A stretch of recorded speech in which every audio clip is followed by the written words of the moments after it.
Pokemon trading cards are everywhere. You can find them in the grocery store, the airport, bookstores, your couch, and even in places you wouldn't expect. I've been collecting Pokemon cards for years now and have gathered a pretty massive yet slightly unorganized collection. With all the different types of cards that I've been piling up over the years, you would think that I've done a bunch of trades with the trading card game, right? I'ma keep it a buck with y'all. Not a lot of people wanted my cards. Pokemon Red and Green were released in Japan on February 27th, 1996, with the first booster packs being released later that same year. These packs included cards of the original 151 Pokemon with illustrations made by Ken Sugimori, Michihiru Arita, and Kenji Kenbuchi. Back in the 90s, Pokemon basically took over everything. If you were having a birthday party on a Saturday at Chuck E. Cheese, you had a Pokemon-themed party with the little goodie bags that had Pokemon cards and random plastic, definitely not choking hazard, toys in them. Then, when you went back to school the following week, you would bring your Pokemon cards and meet under this thing to trade with the other kids during recess. I remember this one time in first grade, there was a fight that broke out with some of the older kids over, you guessed it, a Charizard card. I don't remember the specifics, but all I knew was that after that fight, Pokemon cards were forever banned in my elementary school. And if you got caught with a card, you had them confiscated by the teacher, and then you would be sent to the principal's office for questioning. Almost every morning that year, my backpack would be searched by my mom to see if I was sneaking in any Pokemon cards to school. As a kid, I didn't really play the card game by the actual rules, and instead, me and my friends would play by our own rules. For example, someone would throw down a Venusaur and someone else would throw down a Charizard on top of a Venusaur and declare the Charizard player as the winner because, you know, fire beats grass. With the act of trading the cards, it would be favorites for favorites. There really wasn't any trade value or price tag for the cards, we just did it because we wanted a card of our favorite Pokemon. Now, I can't remember how old I was when this happened, but there was a trade that basically got canceled out by my mom. There was this kid who lived on the street behind me and we were conducting a trade through the backyard fence. It was my Suicune for his Clefairy. Now, I never owned a Clefairy, so of course my Pee-wee-sized brain wanted to get my Cheeto-crusted hands on something new.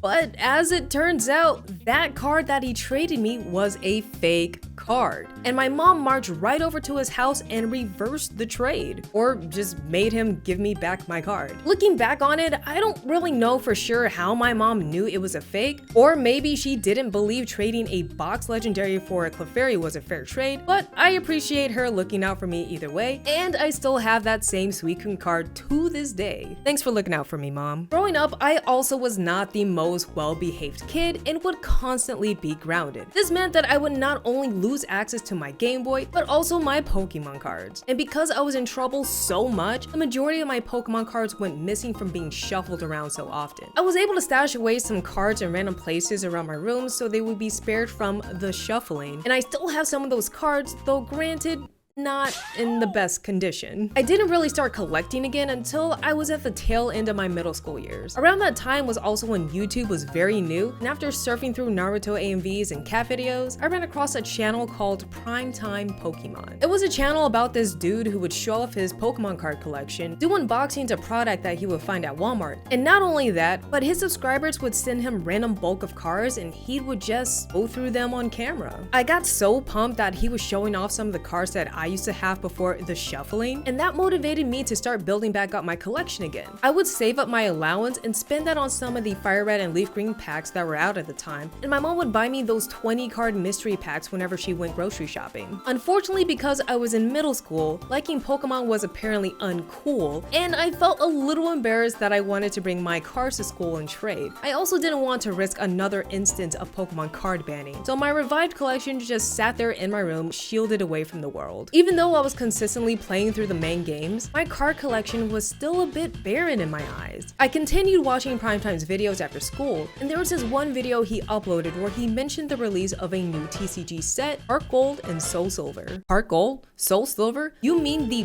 best remix to this day getting a TCG set release? Say less. I remember asking my mom to pick up a pack the next time she went shopping because I was just so excited for Johto Pokemon to make their rounds again. Pokemon Go was my very first Pokemon game, and I was already hooked on my playthrough of Heart Gold. When I was finally able to monetize my YouTube channel, I spent my first paycheck, which was like a little bit over $100, on a Heart Gold Soul Silver booster box. Back then, you could get a booster box online for about 80 bucks, which is insane to hear compared to today's prices. Once I was able to buy my own cards, my collection skyrocketed.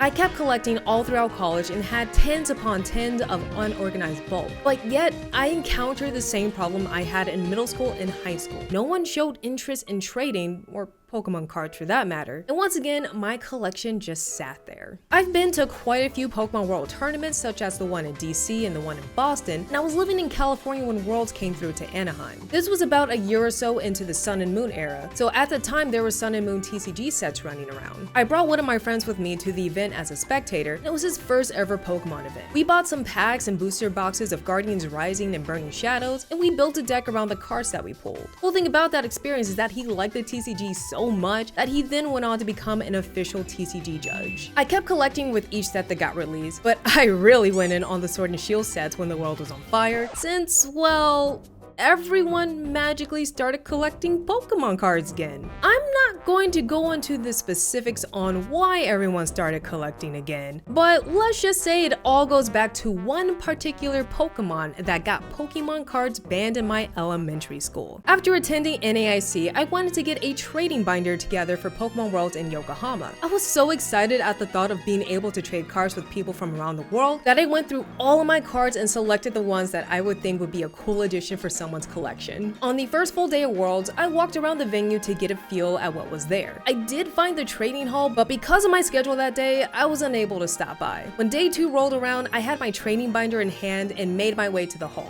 There were so many people there with cards and binders displayed, TCG playmats and deck boxes from various tournaments, way too many card sleeves to count, and even miniature figurines that you would get from the tins. There was so much to check out that I didn't even know where to start. I just walked up to a table and asked in my broken Japanese if they wanted to trade cards with me. All I got in response was something along the lines of, "Sorry, I'm only selling." And yeah, it was like that for many people I spoke to. Even the people who were offering trades took a look at my binder and decided that they didn't want any of my cards. I was able to get maybe 3 trades in that hall, but only after they looked through my binder multiple times. After speaking to a few more people in the hall, I started to think that my cards weren't good enough for a trade. I was able to get what I like to call a pity trade from Super Duper Danny, and I'm thankful for that trade, but I spent so much time handpicking those cards for this moment. I felt pretty defeated after that. Like, y'all, I wanted to cry. It was pretty bad. I felt pretty bad after that. So I packed up my trading binder and went on to try to enjoy the rest of Worlds. On the final day of Worlds, I was told that I was going to the SS Anne. Wait, glitch.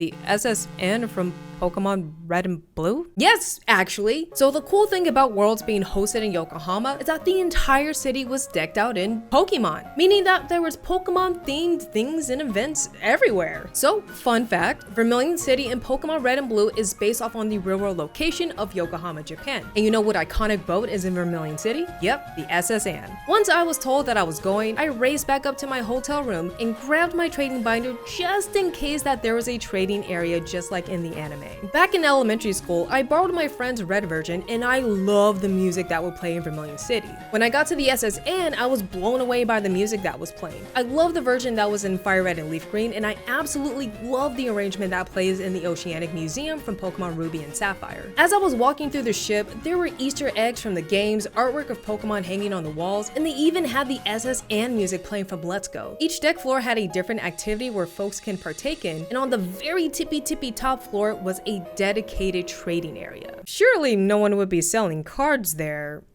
I was getting a little nervous making my way up and had thoughts going on in my head like, what if no one likes my cards? Would I have anything that someone may want? What if they call my cards fake? As I reached the top floor, I could see decorated tables with people looking through binders and decks. Someone I knew was sitting at one of them, and it seemed like he had just finished trading. Once he got up, I took his seat and waited for someone to sit across from me. Thankfully, I didn't have to wait long because someone with a stack of cards wanted to see my binder. I looked through his stack and he had a bunch of Japanese Japanese cards from the 2nd and 3rd gen sets. We traded about 4 or 5 cards, and not only that, I had 2 more people wanting to trade with me. It got to a point where a small line was forming at my table, but unfortunately I was running out of time on the SSN. The people I traded with were extremely nice and asked me multiple times if I was okay with the trades. And honestly, I was happy enough that people wanted to trade Pokemon cards with me. I walked out of the SSN feeling like an absolute champion. I got some cool cards in a different language that's now part of my collection as a memento from my time in Japan. I personally don't mind people selling Pokemon cards, even I buy them from time to time, but